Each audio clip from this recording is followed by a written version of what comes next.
Tanager is here for children, teens, young adults, and families as they navigate the many stressors of the world today. Tanager inspires, empowers, and heals by providing tools and support needed to navigate the hardships of life and overcome obstacles. Our expertise and specialty trainings offer a wide range of approaches, and we'll join alongside you to create solutions to enhance your wellness. We are here for you and your family. Tanager, inspire, empower, heal.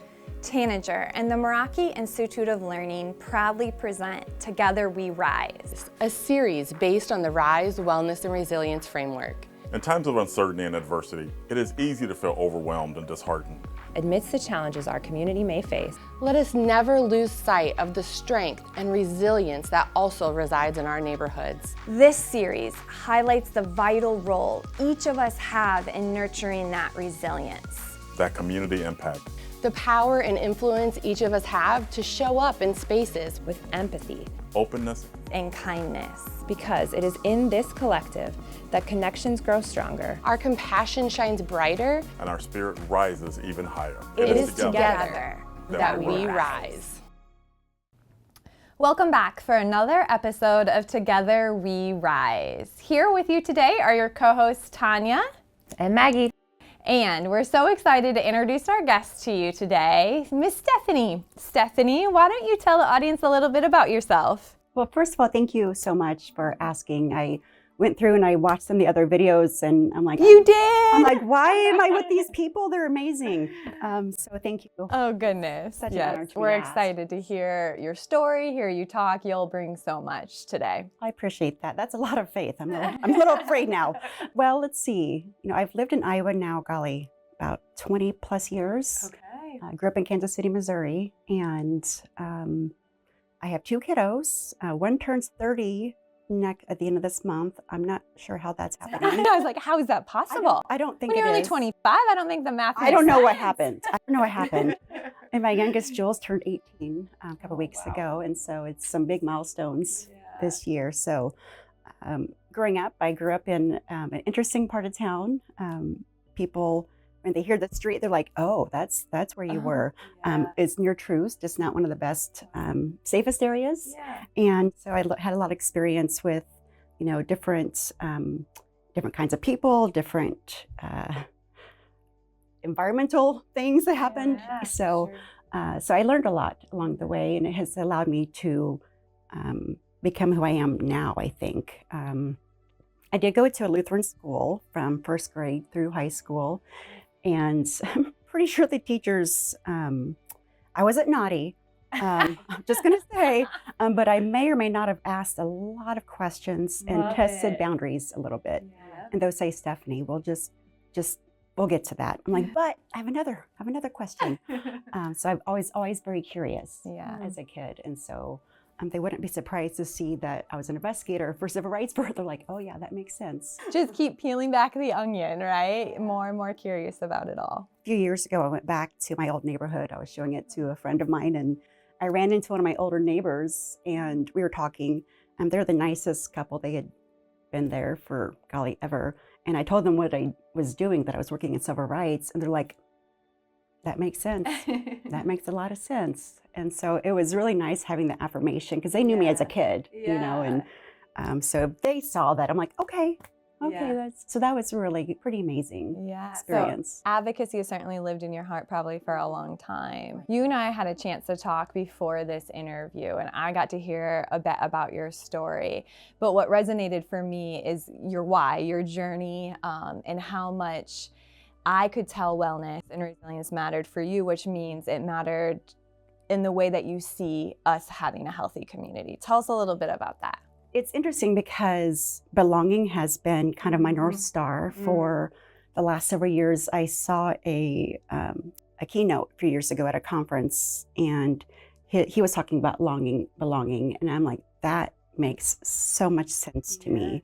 It's that ability to, have co-agency and co-creation and matter. It's like beyond the inclusion. It's like you see me for who I am and you accept me. And not only that, you celebrate me. And so having that as kind of my North Star really dovetails nicely into the work I do for civil rights. even as a kid growing up, I was always that kid who would stand up to the bullies. I may or may not have gotten beaten up a couple times, just saying.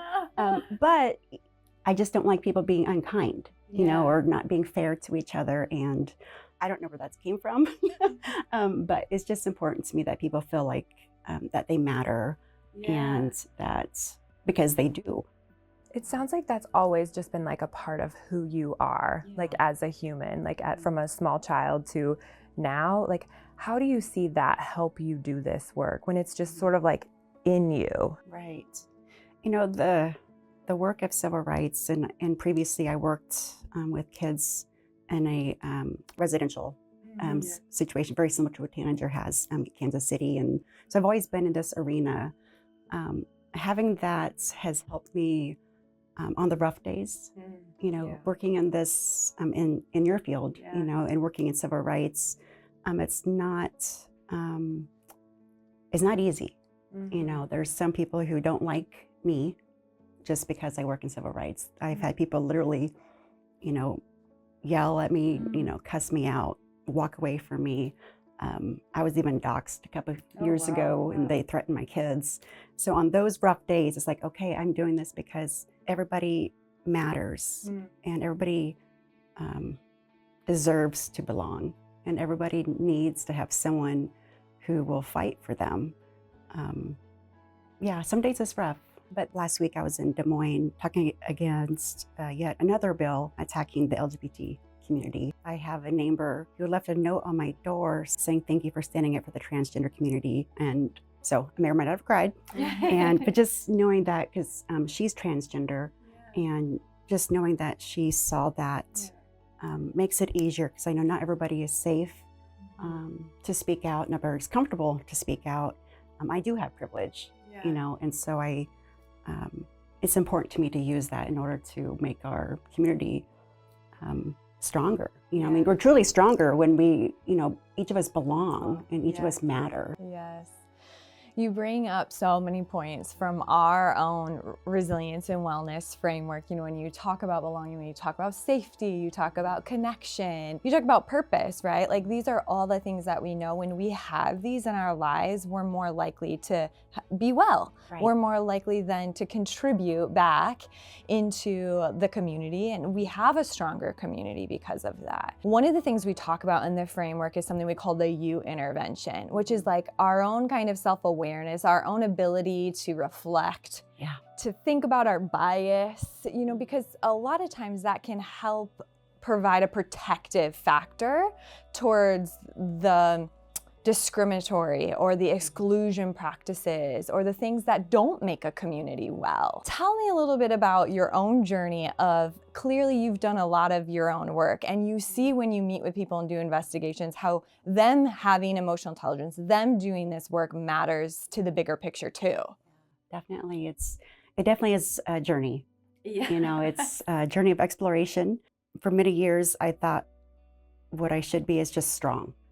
And not vulnerable, and very individualized. You know, I'm happy to help other people, but I'm like, I got this. You know, I don't need to ask for help. And I think I was probably in my 40s before I was like, oh golly, I should ask for help once in a while, and that's okay. And and people want to help. They do. I have discovered that. I'm like, oh my gosh, if you ask for help, they help you.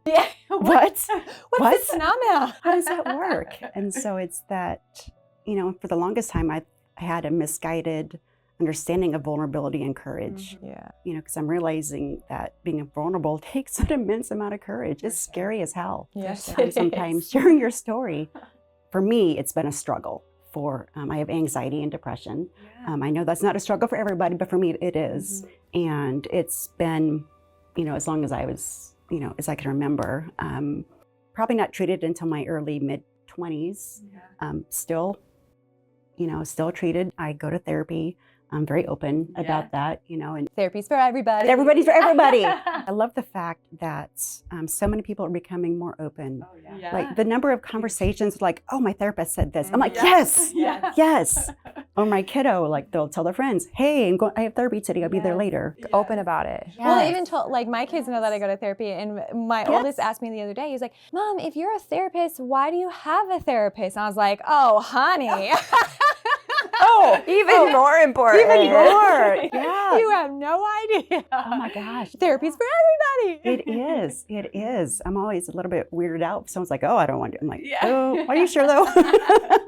That's been something I've, worked through over the years. And then both of my kids, and they're open about this too, both have ADHD. Yeah. And I was like, y'all. I mean, for years, I'm like, that's me. Yeah.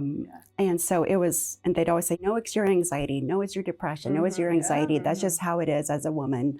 And so I turned, right. So it's like, I turned 50 this year, and I was just now diagnosed with ADHD. And I'm like, thank you. I know. Everything makes so much more sense. It now. does.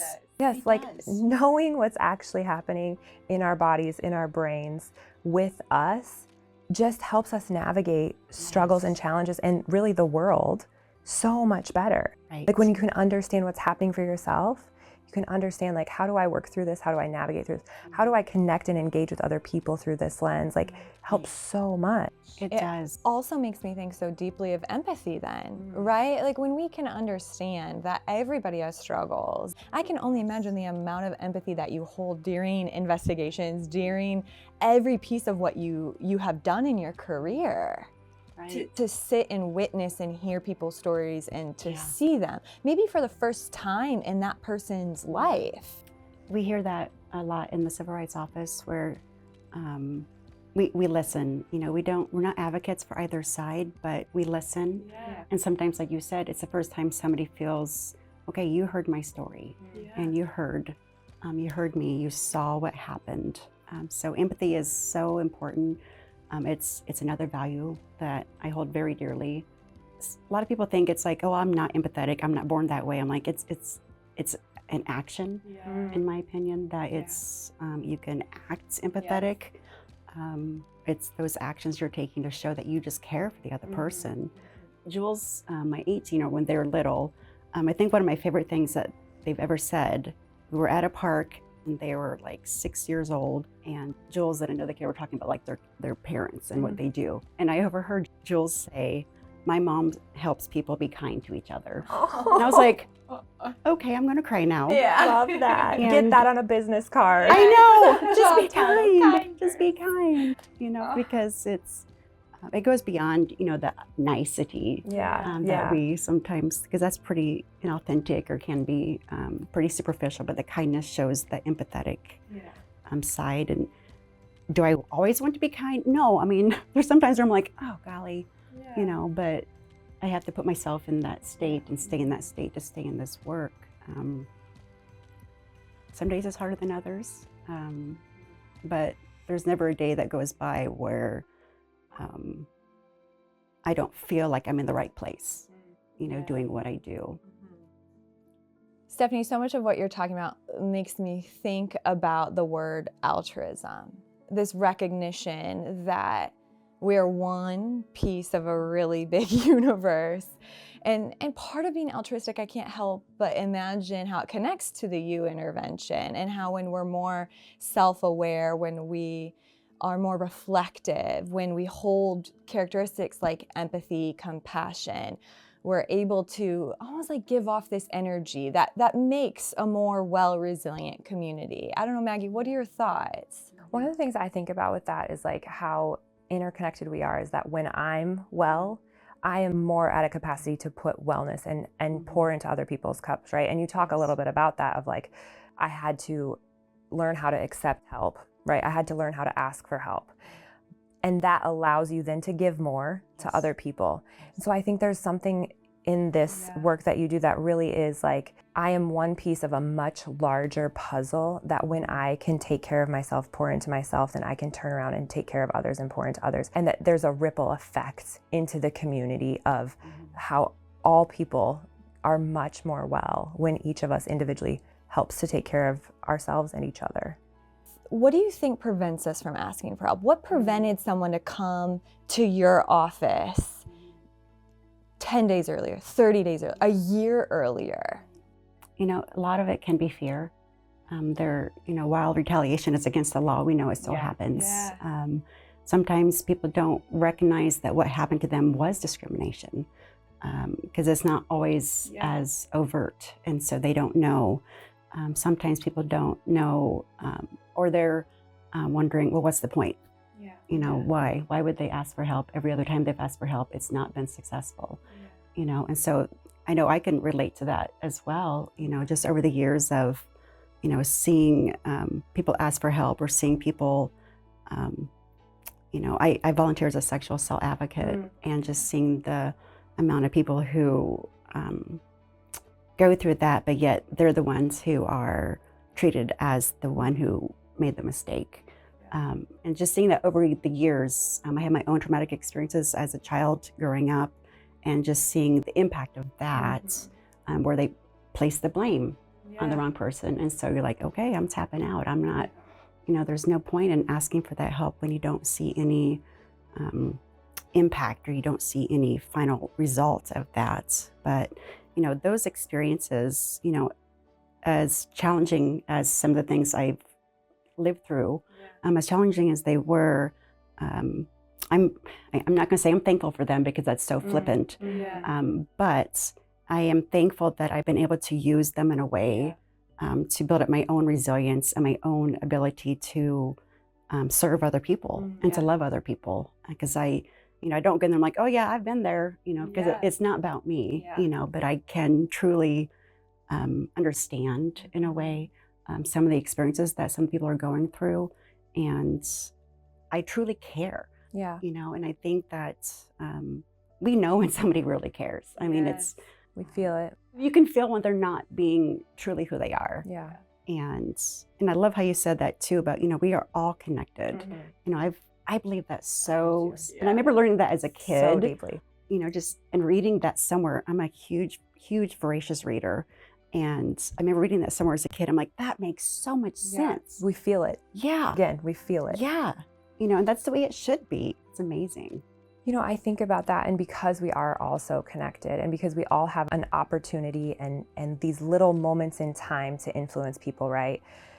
Kind of going back to what Tanya was saying of like, why don't people come in sooner to talk with you? But is there any themes of why people come to you? Like, was it that somebody believed them, or that somebody gave them like a, what are some of the things that you see that really get people to a space where they want to come to you? What can we do out in the community to provide some of those experiences or interactions or relationships that then lead them to seeking out and reaching out for help? Yeah, that's such a great question. There's a few things I would say. One, just knowing about us. Some people don't know we exist. You don't think of like, oh, there's Civil Rights Commission in every city, you know. Sometimes they just kind of hit a wall. They're like, you know what, I just cannot live like this anymore.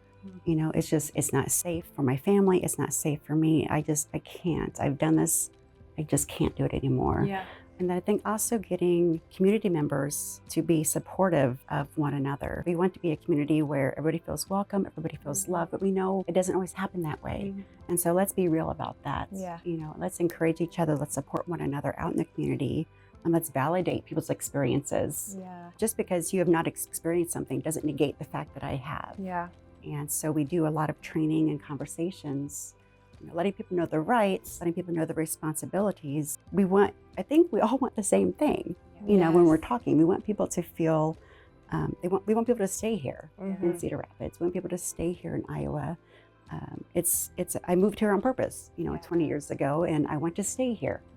And it just comes back to the understanding that we do connect, and what I do impacts you. And I think people just recognizing that, and then being aware of their own, biases. I work in civil rights. I check my own biases. I make sure, okay, what am I missing? Why am I reacting to that person in a certain way? Why do I immediately go, oh golly, I don't want to talk to you, what's going on in my own head? And just being aware.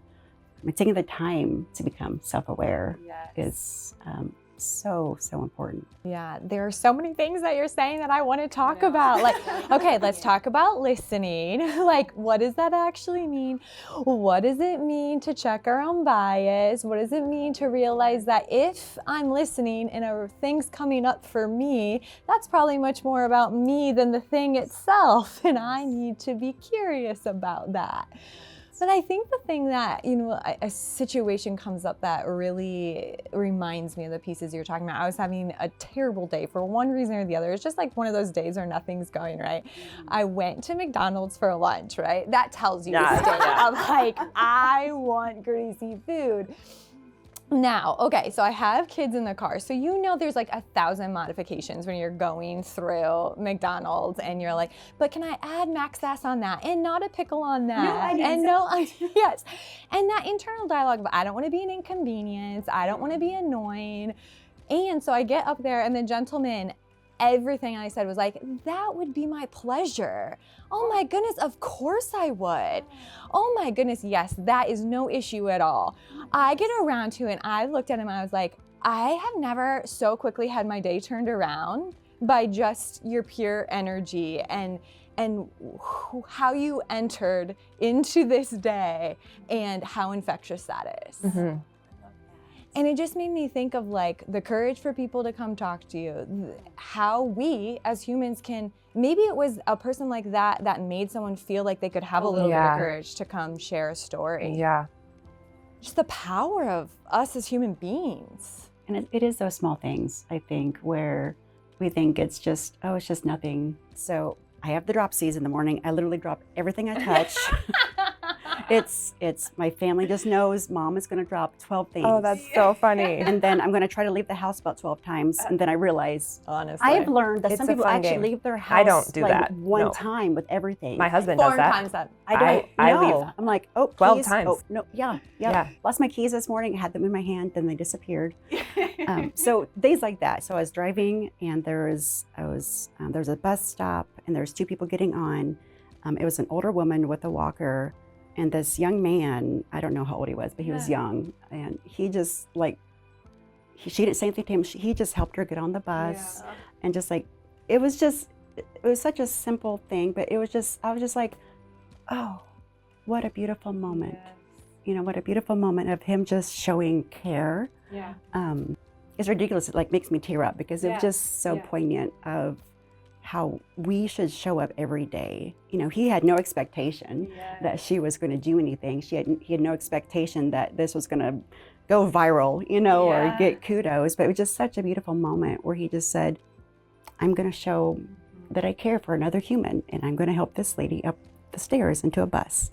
And I mean, this was just a few years ago, and I still think about it, and I think the theme was that it was one human telling another human that like you are worthy, just as you are. You're worthy of care. You're worthy of love. Yes. You are worth support and help as you need. Like you don't need to do anything other than just exist to be worthy of that. And I think that is such a powerful message in our culture right now to send to people that you are worthy just as you are. You don't have to prove yourself. You don't have to change. You don't have to. Your existence is what makes you worthy. And I think that so much of your work is built around that. Your existence as a human makes you worthy of good care, good connection, good belonging. Most definitely. It's just like you said, and I said that to my own kids too. I'm like, I love you, not for what you've done, but just for who you are. Yeah. I love you for existing. Yes. That's why I love birthdays. We're just celebrating somebody's existence, and that's all it is. That. And I love that. It makes me so Birthdays happy. just changed for me. your whole Birthdays are so existence. stressful for me, but now I love them. Oh, I just just- celebrating existence. That's it. I just love everything about I that. love that. Maybe I should get a bumper sticker. Yeah. In my office, there's kind of this joke. So I have a couple tattoos, and there's things that I just say on a regular basis, like cite your sources. That's a decision you can make. That's a decision you can make. And so Oh, I I have love like that. a running list of like tattoos I want to get. So that maybe celebrate your existence. Yes, It's going to be on there as well. Ooh, beautiful. I think what resonates with me when thinking about that is for the gentleman that helped her up the stairs, right? there could possibly be, and I think this happens to us as humans sometimes, is we walk away from that and be like, oh, it didn't really matter that I just did that, but it meant everything to someone else. And I think part of like us reminding ourselves that we're worthy, but also everybody else is worthy, is remembering that the things we do matter. Even if we don't hear about it, even if we don't go viral on it, they matter and they make a difference. And it's a belief though. It's like it's almost like holding on to that hope that what we do ripples into making a more whole, well community. But that is the power that we all have by existing, because that's how much our lives matter and make a difference. As a kid growing up, I rode the city bus to and from school. We didn't have a school bus, so I rode the city bus. And bus drivers are probably some of the most amazing humans. I mean, I still remember Joe, and he taught me how to, draw certain things. And this other man, he'd always say, my name is Puddintain, ask me again, I'll tell you the same. I don't know why, never would say anything else, but he allowed me to like announce the stops. I was like 8 or 9 years old, and I'm just like, it was like the coolest thing because he saw me as a person. And I grew up,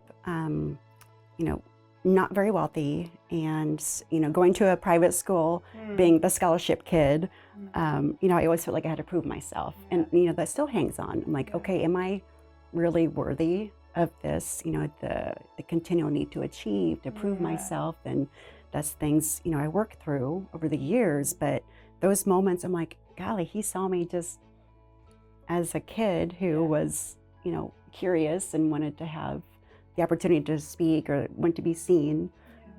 So those moments are, golly, that was like 40 years ago, and it's just so powerful.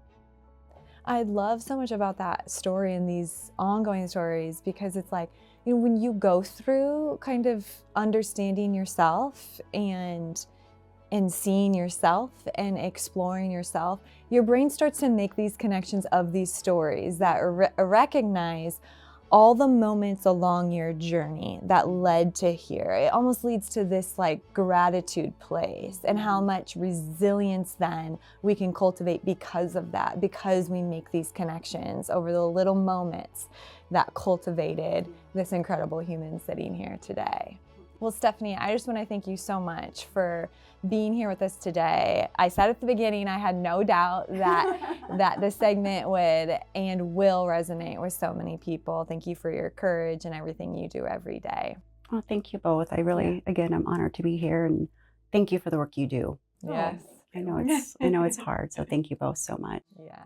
Stay tuned. Next time on Together We Rise. I want to make this place where people want to come in, other community partners want to come in, that this is everybody's club, and it's just such a beautiful vision. When we took on the challenge of the LGBTQ thing, right, we were the first club in Iowa.